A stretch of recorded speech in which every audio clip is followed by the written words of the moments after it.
الحمدللہ وکفی وسلام علی عبادہ الذین اصطفی اما بعد۔ یہ تفسیر بیان کی جا رہی ہے حضرت مولانا اسلم شیخو پوری صاحب نور اللہ مرقدہ کی تفسیر خلاصۃ القرآن سے۔ آج کا پارہ ہے 27 قال فما خطبکم۔ 26ویں پارے کے آخر میں ان فرشتوں کا ذکر تھا جنہیں حضرت ابراہیم علیہ السلام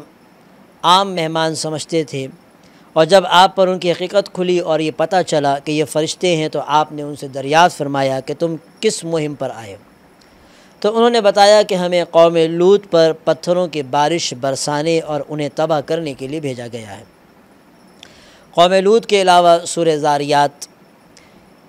فرعون، قوم عاد، قوم ثمود اور قوم نوح کا انجام بتلانے کے بعد ارض و سما کی تخلیق کی طرف متوجہ کرتی ہے، اور اس علمی تحقیق کا اعلان کرتی ہے کہ اللہ نے ہر چیز کو جوڑا جوڑا پیدا کیا ہے۔ سورت کے اختتام پر جن اور انس کی تخلیق کا مقصد بتایا گیا کہ جو کہ اللہ تعالیٰ کی معرفت اور عبادت ہے، اور یہ خبر دی گئی ہے کہ ساری مخلوق کے رزق کا اللہ کفیل ہے، اور کفار و مشرکین کو قیامت کے دن کے عذاب کی وعید سنائی گئی ہے۔ اس کے بعد 27 سپارے کے اندر سورہ طور ہے۔ یہ مکی ہے، اس میں 49 آیات اور 2 رکوع ہیں۔ اس سورت کی ابتدا میں 5 قسمیں کھا کر فرمایا گیا کہ بے شک تیرے رب کا عذاب واقع ہو کر رہے گا،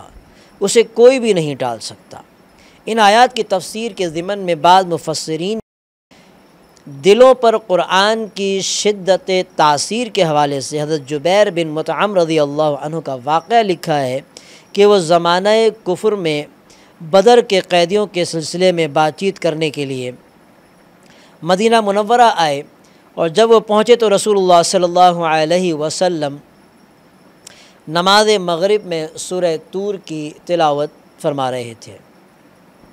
جب آپ نے آیت نمبر 7 پڑھی جس کا ترجمہ یہ ہے کہ بے شک تیرے رب کا عذاب واقع ہو کر رہے گا،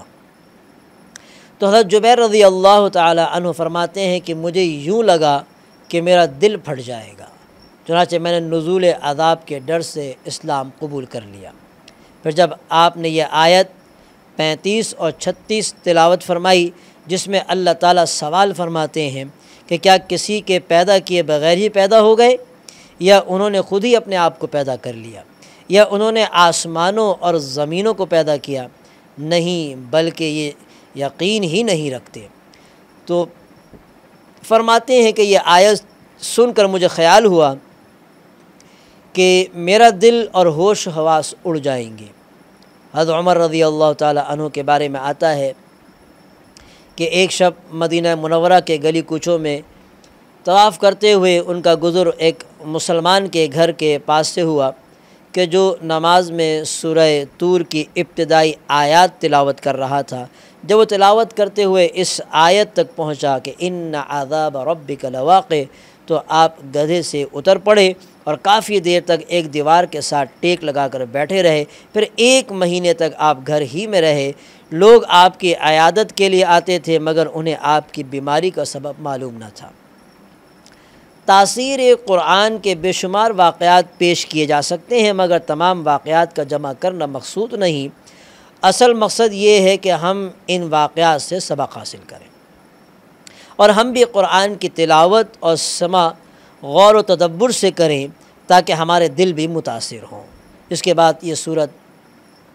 متقین کے دائمی مسکن یعنی جنت کا تذکرہ کرتی ہے کہ وہاں انہیں حور و غلمان، لذیذ پھل، گوشت اور لبالب جام جیسی نعمتیں مہیا ہوں گی۔ پھر وہ آپس میں بات چیت کرتے ہوئے کہیں گے کہ ہم اس سے پہلے اپنے گھر والوں کے درمیان ڈرا کرتے تھے کہ پس اللہ نے ہم پر احسان کیا اور ہمیں تیز گرم ہواؤں کے عذاب سے بچا لیا۔ ہم اس سے پہلے ہی اس کی عبادت کیا کرتے تھے، بے شک وہ محسن اور مہربان ہے۔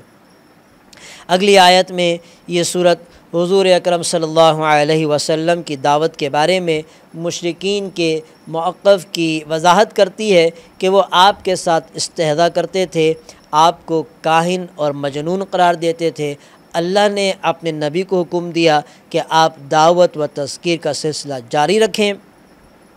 یہ آپ کا کچھ نہیں بگاڑ سکتے۔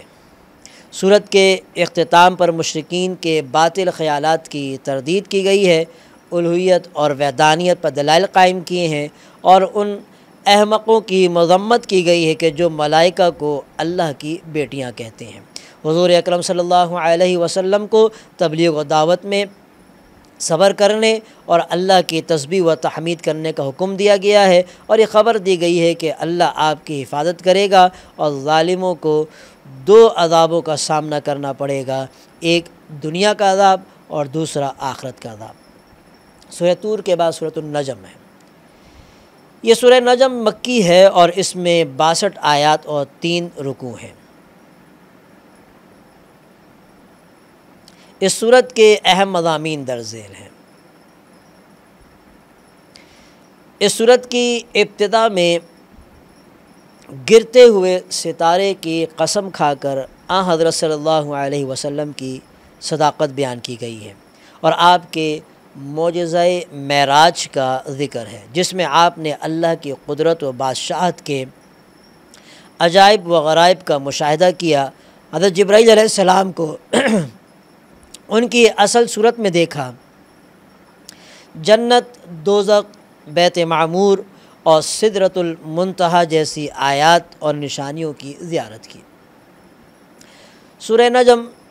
مشرکین کی مذمت کرتی ہے جو لات و عزیٰ اور منات جیسے بتوں کی عبادت کرتے تھے اور فرشتوں کو اللہ کی بیٹیاں قرار دیتے تھے۔ یہ صورت قیامت کا تذکرہ کرتی ہے، جہاں نیک اور برے اعمال کا پورا بدلہ دیا جائے گا۔ متقین کے بارے میں بتاتی ہے کہ وہ بڑے گناہوں سے اور بے حیائی کے کاموں سے بچتے ہیں، اور کفار کے بارے میں بتلایا گیا کہ وہ اسلام سے اعراض کرنے والے ہیں۔ یہ صورت بتاتی ہے کہ ہر شخص انفرادی طور پر اپنے اپنے اعمال کا ذمہ دار ہے،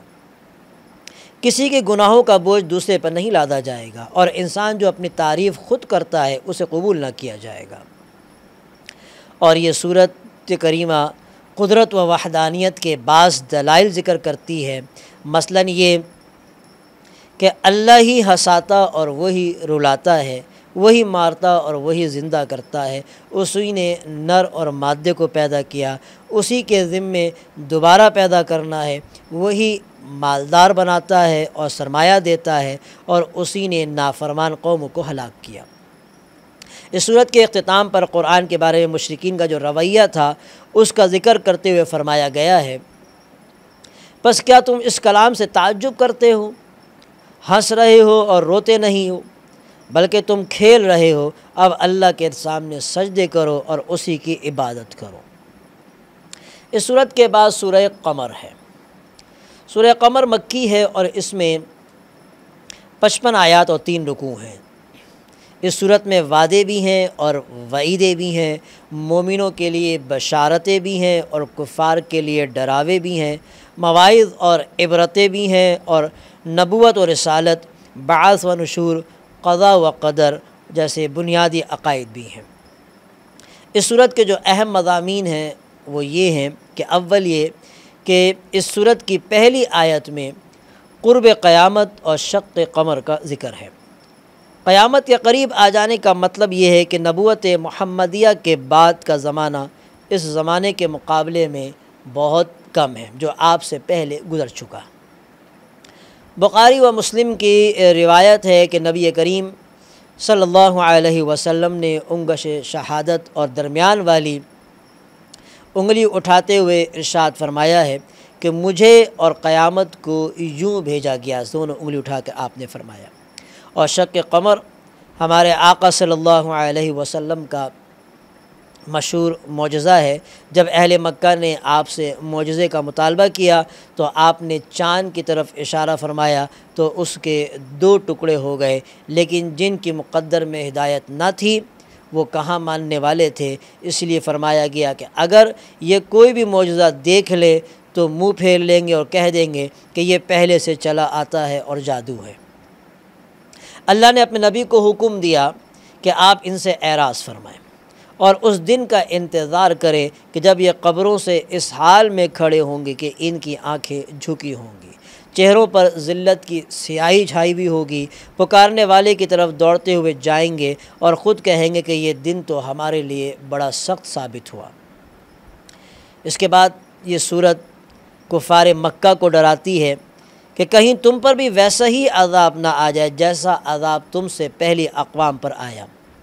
کیونکہ تم بھی انہی جرائم کا ارتکاب کر رہے ہو جن جرائم کا ارتکاب وہ کرتی تھی۔ یہاں جن تباہ شدہ اقوام کا اللہ نے ذکر فرمایا ہے، ان کی تباہی کا قصہ بیان کرنے کے بعد عام طور پر یہ سوال بار بار کیا گیا کہ بتاؤ میرا عذاب اور میری ڈرانے والی باتیں کیسی رہیں، اور اس سوال کے متصل یہ اطلاع دی گئی کہ اور بے شک ہم نے قرآن کو سمجھنے کے لیے آسان کر دیا ہے، پس کیا کوئی نصیحت حاصل کرنے والا ہے۔ قرآن کے آسان ہونے کا مطلب یہ ہے کہ اسے پڑھنا، حفظ کرنا، اس سے نصیحت حاصل کرنا اور اس پر عمل کرنا بہت آسان ہے۔ اس کے آسان ہونے ہی کا نتیجہ ہے کہ ایسے دیہاتی بھی قرآن کریم کی تلاوت بسہولت کر لیتے ہیں جو اپنی مادری زبان میں چھوٹا سا کتابچہ بھی نہیں پڑھ سکتے۔ چھوٹے چھوٹے معصوم بچے اپنے سینوں میں ساری نزاکتوں اور قواعد کو ملحوظ رکھتے ہوئے محفوظ کر لیتے ہیں، اور جب صاف دل والے اسے پڑھتے اور سنتے ہیں تو ان کی آنکھوں سے آنسو چھلک پڑتے ہیں اور دلوں میں عمل کا جذبہ بیدار ہو جاتا ہے۔ اس کے آسان ہونے کا یہ مطلب ہرگز نہیں کہ ہر کس و ناکس اس کا مطالعہ کرنے کے بعد اس کی آیات سے مسائل استنباط کرنے لگے اور مجتہدین بن کر جو ہے وہ بیٹھ جائے۔ اس صورت کے اختتام پر اللہ تعالیٰ فرماتے ہیں کہ ہم نے ہر چیز کو ایک خاص اندازے کے ساتھ پیدا کیا ہے۔ اس کائنات میں جو کچھ بھی ہے، خواہ وہ خیر ہو یا شر، سب اللہ تعالیٰ کی مخلوق ہے، مرتب اور حکمت کے تقاضوں کے مطابق ہے، اور جو کچھ ہونے والا ہے سب لوح محفوظ میں لکھا ہوا ہے اور موجود ہونے سے پہلے ہی اللہ کو معلوم ہے۔ اس آیت کریمہ سے اہل سنت والجماعت نے عقیدہ تقدیر کے اس بات پر استدلال کیا ہے۔ ان آیات میں یہ وضاحت بھی کر دی گئی ہے کہ انسانوں کے بارے میں چھوٹی بڑی باتیں سب لوح محفوظ میں ہیں اور کرامن کاتبین بھی لکھ رہے ہیں، لہذا کسی بھی گناہ کو چھوٹے سے چھوٹا سمجھ کر اس کے مرتکب نہیں ہونا چاہیے، اور کسی بھی نیکی کو حقیر سمجھ کر اس کو چھوڑنا نہیں چاہیے۔ آخر میں متقین کو اچھے انجام، اللہ کی رضا اور عزت کے مسکن کی بشارت سنائی گئی ہے۔ سورہ قمر کے بعد سورہ رحمان ہے، یہ مدنی ہے، اس میں 78 آیات اور 3 رکوع ہیں، اور اس کا دوسرا نام عروس القرآن ہے۔ حضرت علی کرم اللہ وجہ سے مرفوع روایت ہے کہ رسول اللہ صلی اللہ علیہ وسلم نے فرمایا کہ ہر چیز کی عروس یعنی دلہن اور زینت ہوتی ہے، اور قرآن کی عروس سورہ رحمان ہے۔ اس صورت میں باری تعالیٰ نے اپنی نعمتیں بیان فرمائی ہیں، جن میں سب سے پہلی نعمت قرآن کا اتارا جانا اور بندوں کو اس کی تعلیم دینا ہے، اور یقیناً یہ نعمت کبریٰ ہے، کوئی مادی نعمت اس کا مقابلہ نہیں کر سکتی۔ ہر نعمت کا کوئی نہ کوئی بدل ہو سکتا ہے، لیکن قرآن کا بدل کوئی چیز بھی نہیں بن سکتی۔ اس کی ایک ایک آیت اور ایک ایک حرف دنیا و ما فیہا سے بہتر ہے۔ قرآن ساری آسمانی کتابوں کے مضامین کا محافظ، جامع اور ناسخ ہے۔ رب تعالیٰ نے اس صورت کا آغاز اپنی صفت الرحمن سے فرمایا ہے، گویا متنبع کیا گیا کہ اللہ کی ساری نعمتیں، خصوصاً قرآن کی نعمت، اس کے رحمان ہونے کے آثار اور فیوزات ہیں۔ وہ رحمان ہونے کی وجہ سے بندوں پر رحم کرتا ہے، انہیں ہر طرح کی نعمتیں عطا فرماتا ہے، ان کی اور ہدایت کے لیے اس نے یہ قرآن نازل کیا ہے۔ قرآن کے شرف اور عظمت کو بتانے کے لیے تعلیم قرآن کو تخلیق انسان سے پہلے ذکر کیا گیا۔ اس کے بعد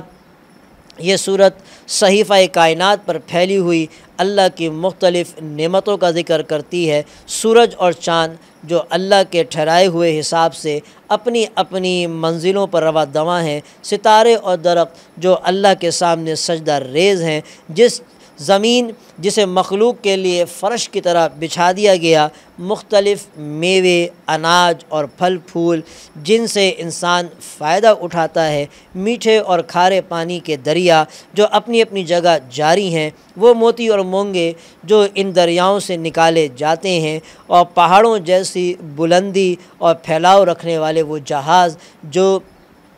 سمندروں میں چلتے ہیں اور حمل و نقل کے ذرائع میں سے کل بھی سب سے بہتر ذریعے تھے اور آج بھی بہترین ذریعے ہیں۔ ان دنیاوی نعمتوں کے علاوہ اخروی نعمتوں اور عذابوں کا بھی سورہ رحمان میں ذکر ہے۔ آگ کے وہ شعلے اور دھواں جن میں سانس لینا دو بھر ہو جائے، وہ جہنم جس کی ایک چنگاری بھی انسان کو جلانے کے لیے کافی ہوگی، اور وہ کھولتا ہوا پانی جسے دوزخی مجبوراً پئیں گے اور ان کی انتڑیوں کو کاٹ کر رکھ دے گا، اور دوسری طرف اللہ سے ڈرنے والوں کے لیے گنجان ٹہنیوں اور شاخوں والے دو سرسبز باغات، ان میں بہتے ہوئے چشمے اور ہر قسم کے میووں کی دو دو قسمیں اور بچھے ہوئے قالین ہوں گے۔ دبیز ریشم کے تکیوں کے ساتھ جنتی ٹیک لگائے ہوئے بیٹھے ہوں گے۔ مذکورہ دو باغات کے علاوہ دو باغ اور بھی ہوں گے جو پہلے دو باغوں سے کم تر ہوں گے، ان میں دو چشمے ابل رہے ہوں گے، اور اسی طرح سے مختلف انواع کے میوہ جات ہوں گے۔ شرم و حیا اور حسن و جمال کا پیکر حوریں ہوں گی، اور دنیا اور آخرت کی یہ ساری نعمتیں ذکر کرنے کے بعد اللہ تعالیٰ نے اس صورت میں 31 بار سوال کیا کہ فَبِأَيِّ آلَاءِ رَبِّكُمَا تُكَذِّبَانِ، کہ پھر تم اپنے رب کی کون کون سی نعمتوں کو جھٹلاؤ گے۔ اگر 2 4 یا 10 20 نعمتیں ہیں تو ان کو جھٹلا سکتے ہو، مگر جہاں یہ حال ہو کہ نعمتیں حد و حساب سے بھی باہر ہوں تو انہیں جھٹلانا ناممکنات میں سے ہے۔ اگر اس صورت کا تجزیہ کیا جائے تو معلوم ہوتا ہے کہ رب تعالیٰ نے ابتدا میں اپنے تخلیق کے عجائب اور مظاہر ذکر کیے ہیں، اور ان کے ضمن میں یہ آیت فَبِأَيِّ آلَاءِ رَبِّكُمَا تُكَذِّبَانِ 8 بار آئی۔ اس کے بعد جہنم اور اس کے عذابوں کا ذکر کرتے ہوئے 7 بار یہ آیت ذکر کی کہ قرآن پر نظر رکھنے والے جانتے ہیں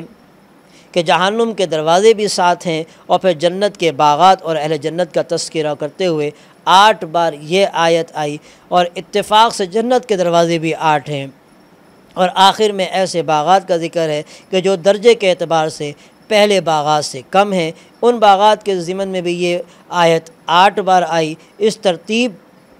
اور تقسیم سے اہل علم نے یہ نتیجہ اخذ کیا کہ جو شخص پہلی 8 پر اعتقاد رکھے گا اور ان کے تقاضوں پر عمل رکھے گا، اسے باری تعالیٰ جہنم کے سارے دروازوں سے بچا لے گا اور دونوں قسم کے جنتوں کا حقدار بنا دے گا۔ کج فہموں نے اعتراض اٹھایا کہ جہنم اور جہنم کے عذاب کون سی نعمت ہے کہ ان کا ذکر کرتے ہوئے بار بار سوال کیا گیا کہ بتاؤ اپنے پروردگار کی کس کس نعمت کو جھٹلاؤ گے؟ تو اس کا جواب 2 طرح سے دیا گیا۔ پہلا یہ کہ ظالموں، سرکشوں اور نافرمانوں کو عذاب دینا اللہ کے عدل کا تقاضا اور مظلوموں کے حق میں رحمت اور نعمت ہے، اور دوسرا یہ کہ کفر و شرک اور فسق و فجور کا انجام ظہور سے پہلے ہی بندوں کو بتا دینا کریم و رحیم ذات کا بہت بڑا احسان ہے۔ کیا یہ امر باعث تعجب نہیں کہ دنیا کے کسی خطرہ اور مصیبت کی پیشگی اطلاع دینے والوں کو تو ہم اپنا محسن سمجھیں، لیکن اس مالک کو محسن نہ سمجھیں جس نے ہمیں آخرت کے خطرات کے بارے میں دنیا ہی میں مطلع فرما دیا، جبکہ دنیا کی زندگی آخرت کی زندگی کے مقابلے میں اور دنیا کے خطرات آخرت کے خطرات کے مقابلے میں کچھ حیثیت بھی نہیں رکھتے۔ سورت کے اختتام پر فرمایا تیرے پروردگار کا نام بابرکت ہے جو عزت و جلال والا ہے۔ اہل علم کہتے ہیں کہ اس نام سے مراد وہی نام ہے جس سے سورت کا آغاز ہوا تھا، گویا آخر میں دوبارہ اس طرف اشارہ کر دیا گیا ہے کہ ارض و سما کی تخلیق ہو یا جنت دوزخ کا وجود، اس صورت میں جو کچھ بھی بیان ہوا ہے یہ سب اس رحمان کا نتیجہ ہے۔ سورہ رحمان کے بعد اگلی صورت ہے سورۃ الواقعہ۔ سورہ واقعہ مکی ہے، اس میں 96 آیات اور 3 رکوع ہیں۔ اسے سورۃ الغنی بھی کہا جاتا ہے، اور حضرت عبداللہ ابن مسعود رضی اللہ عنہ سے روایت ہے کہ جو شخص ہر رات سورۃ الواقعہ پڑھے گا اسے کبھی بھی فاقہ کا سامنا نہ کرنا پڑے گا۔ یہ صورت بتاتی ہے کہ جب قیامت قائم ہوگی تو زمین میں زلزلہ برپا ہوگا اور پہاڑ ریزہ ریزہ ہو جائیں گے، انسان 3 گروہ میں تقسیم ہو جائیں گے، یعنی اصحاب یمین جو کہ جنتی ہوں گے، اور اصحاب شمال جو دوزخ میں جانے والے ہوں گے، اور سابقون خواص مومنین کے جو نیکی کے کاموں میں دوسروں سے سبقت لے جاتے تھے۔ انسانوں کو 3 گروہوں میں تقسیم کرنے کے بعد تفصیل کے ساتھ ان میں سے ہر ایک کی جزا بھی ذکر کی گئی ہے، اور اس کے بعد یہ صورت اللہ تعالیٰ کے وجود اور وحدانیت اور کمال قدرت پر دلائل قائم کرتی ہے، اور بعث اور حساب کو ثابت کرتی ہے کہ وہ اللہ جو پانی کے قطرے سے انسان بنا سکتا ہے، مٹی میں ڈالے جانے والے بیج کو پودا اور درخت بنا سکتا ہے، بادلوں سے پانی برسا سکتا ہے اور درخت سے آگ پیدا کر سکتا ہے، وہ مردہ انسان کو بھی دوبارہ زندہ کر سکتا ہے۔ اپنی قدرت کے بیان کے بعد باری تعالیٰ نے اپنے کلام کی عظمت بیان کی ہے، اور عظمت قرآن کے بیان کے لیے اللہ نے ستاروں کے گرنے کی قسم کھائی، اور اس قسم کے بارے میں اللہ تعالیٰ خود فرماتا ہے کہ اگر تمہیں علم ہو تو یہ بہت بڑی قسم ہے۔ یہ قسم کھا کر فرمایا کہ بے شک یہ قرآن بہت بڑی عزت والا ہے، جو ایک محفوظ کتاب میں درج ہے جسے صرف پاک لوگ ہی چھو سکتے ہیں، یہ رب العالمین کی طرف سے اترا ہوا ہے۔ اللہ تعالیٰ نے ستاروں کی قسم کو عظیم قسم قرار دیا۔ آج سائنس کروڑوں ستاروں پر مشتمل دنیا کے بارے میں جن تحقیقات اور عجائبات کا اظہار کر رہی ہے، ان سے پتہ چلتا ہے کہ واقعی یہ بڑی قسم ہے، اور سائنسدان بتاتے ہیں کہ کائنات 500 ملین کہکشاؤں پر مشتمل ہے، اور ہر کہکشاں میں 1 لاکھ ملین یا اس سے کم و بیش ستارے پائے جاتے ہیں، اور یہ ستارے کہکشائیں، یہ ساری کہکشائیں مسلسل گردش کر رہی ہیں، چاند مسلسل گھوم رہا ہے، زمین اپنے محور پر 1000 میل فی گھنٹے کی رفتار سے گھوم رہی ہے، سورج 6 لاکھ میل فی گھنٹے کی رفتار سے گردش کر رہا ہے، پھر ستاروں میں سے کسی کی گردش کی رفتار 8 میل فی سیکنڈ ہے، اور کسی کی 33 میل فی سیکنڈ، اور کسی کی 84 میل فی سیکنڈ۔ اگر یہ سارے آپس میں ٹکرا جائیں تو تمام نظام عالم درہم برہم ہو جائے، اور اگر ان سیاروں کی رفتار میں فرق آ جائے تو ہمارے دن اور رات اور موسم تک بدل جائیں۔ ان جیسی تفصیلات کو سامنے رکھا جائے تو اندازہ ہو جاتا ہے کہ اللہ تعالیٰ نے کتنی بڑی قسم کھائی ہے۔ ستاروں اور قرآن کے درمیان مناسبت یہ ہے کہ جیسے ستاروں کے ذریعے بر و بحر کی تاریکیوں میں رہنمائی حاصل کی جاتی ہے، اسی طرح سے قرآنی آیات سے جہالت اور ضلالت کی ظلمات میں سامان ہدایت حاصل کیا جاتا ہے۔ جیسے ستاروں کی دنیا کے سارے عجائب ابھی تک انسان پر آشکارا نہیں ہوئے، اسی طرح سے قرآن کریم کی آیات و صورت میں پوشیدہ سارے علوم و معارف سے بھی انسان آگاہ نہیں۔ سورت کے اختتام پر اللہ تعالیٰ فرماتے ہیں کہ انسانوں کے 3 گروہوں کے لیے جزا سزا کی جو ہے وہ خبر دی گئی ہے، اور یہ خبر سراسر حق اور قطعاً یقینی ہے کہ پس تو اپنے عظیم الشان پروردگار کی تسبیح بیان کر۔ اس کے بعد سورۃ الحدید ہے، اور یہ سورہ حدید مدنی ہے، اس میں 29 آیات اور 4 رکوع ہیں۔ حدید لوہے کو کہتے ہیں، چونکہ صورت میں اللہ نے لوہا پیدا کرنے کا ذکر فرمایا ہے، اس لیے اس سورہ حدید کہا جاتا ہے۔ اور اس صورت میں بنیادی مضامین 3 ہیں۔ پہلا یہ کہ کائنات میں جو کچھ ہے وہ سب اللہ کا ہی ہے، وہی ہر چیز کا خالق اور مالک ہے، اور کائنات کی ہر چیز اس کی حمد اور تسبیح بیان کرتی ہے۔ انسان اور حیوان، شجر اور حجر، جن اور فرشتے، جمادات اور نباتات، سب کے سب زبان حال اور زبان قال سے اس کی عظمت و کبریائی کا اقرار کرتے ہیں۔ جب کچھ نہیں تھا تو تب بھی وہ تھا، اور جب کچھ بھی نہ ہوگا تب بھی وہی ہوگا۔ وہ ہر چیز پر غالب ہے، اس پر کوئی غالب نہیں آ سکتا۔ وہ ظاہر اتنا ہے کہ ہر چیز میں اس کی شان ہویدہ ہے، اور باطن اور مخفی ایسا ہے کہ کوئی عقل اس کی حقیقت تک نہیں پہنچ سکتی، اور حواس اس کا ادراک نہیں کر سکتے۔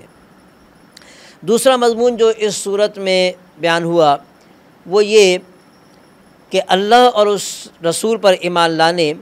اور دین کی سربلندی کے لیے مال اور جان قربان کر دینے کا حکم دیا گیا، اور انفاق فی سبیل اللہ کی ترغیب دیتے ہوئے فرمایا گیا ہے کہ تمہیں کیا ہو گیا کہ جو تم اللہ کی راہ میں خرچ نہیں کرتے؟ حقیقت میں تو آسمانوں اور زمینوں کا مالک اور میراث اللہ ہی کی اس میں ہے، اور تمہاری موت کے بعد تمہارے مال و متاع اور سیم و زر کا وہ اکیلا ہی وارث ہوگا۔ پھر فرمایا کہ کون ہے کہ جو اللہ تعالیٰ کو اچھی طرح سے قرض دے، پھر اللہ تعالیٰ اس کے لیے بڑھاتا چلا جائے گا اور اس کے لیے پسندیدہ اجر ثابت ہو جائے گا۔ انفاق فی سبیل اللہ کی ترغیب کے ساتھ ساتھ مخلص اہل ایمان اور منافقوں کا جو حال ہوگا اسے بیان کیا گیا ہے کہ پھر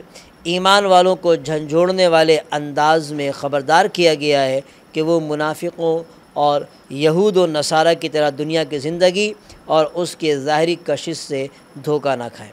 ارشاد ہوتا ہے کہ کیا اب تک ایمان والوں کے لیے وقت نہیں آیا کہ ان کے دل ذکر الہی سے جو حق اتر چکا ہے اس سے نرم ہو جائیں،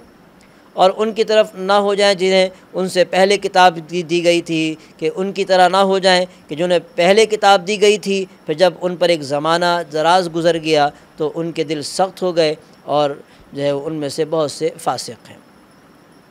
تیسرا مضمون جو اس صورت میں بیان ہوا وہ یہ کہ اللہ نے انسان کے سامنے دنیا کی زندگی کی حقیقت بیان کی ہے تاکہ وہ اس کے ظاہری زیب و زینت سے دھوکہ نہ کھا جائے۔ سمجھایا گیا کہ دیکھو یہ دنیا سراب ہے، دھوکہ ہے، لہو و لعب ہے۔ کم عقل لوگ مال اور اولاد کی کثرت پر فخر کرتے ہیں، حسب نسب پر اکڑتے ہیں، اپنی پوری زندگی اور ساری صلاحیتیں دنیا کا سامان جمع کرنے میں لگا دیتے ہیں۔ اس دنیا کی مثال اس کھیتی کی سی ہے جس کی سرسبزی اور تر و تازگی دیکھ کر کاشتکار خوش ہوتا ہے، دیکھنے والے رشک کرتے ہیں، پھر ایک وقت آتا ہے کہ کوڑا کرکٹ بن کر سب کچھ ہوا میں اڑ جاتا ہے۔ یہی دنیا کی زندگی کا حال ہے، یہ فانی ہے اور یہاں کی ہر چیز زوال پذیر ہے، لیکن آخرت کی زندگی دائمی ہے اور وہاں کی نعمتیں ہمیشہ باقی رہنے والی ہیں۔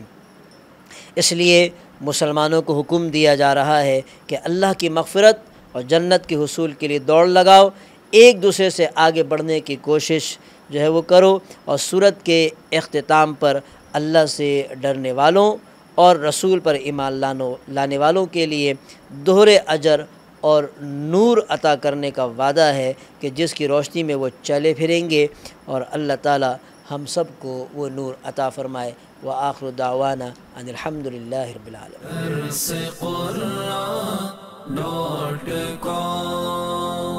www.darsequran.com